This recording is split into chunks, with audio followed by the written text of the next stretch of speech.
Pengakuan wanita berkuku panjang yang viral. Berikut beberapa hal yang dihindarinya. Viral di media sosial. Video perempuan di kota Yogyakarta yang mempunyai kuku panjang hingga belasan sentimeter.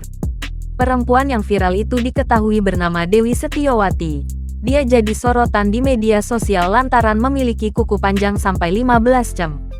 Sosoknya viral setelah Dewi Setiawati di akun TikToknya @dewiyahya_79 memperlihatkan dirinya tengah makan di sebuah restoran Padang. Dewi Setiawati atau akrab dipanggil Dewi Yahya ini sudah terbiasa melakukan aktivitasnya sehari-hari. Kuku panjangnya itu sama sekali tak mengganggu aktivitasnya. Mulai dari makan, memasak hingga keramas, bisa dia lakukan. Tetapi memiliki kuku panjang, Dewi mengaku ada hal yang dihindarinya, yakni melumatkan bumbu masak pakai cobek.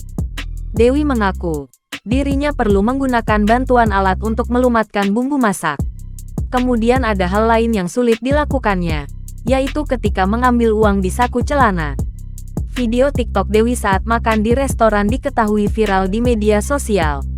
Menanggapi viralnya video dan beragam komentar dari warganet, Dewi mengaku cuek.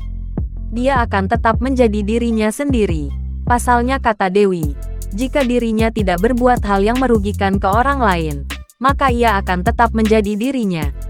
Sementara itu, pihak keluarga maupun teman Dewi disebut sudah terbiasa dengan kuku panjang yang dimiliki Dewi. Sudah selesai. Jangan lupa subscribe, share, komen, dan like ya!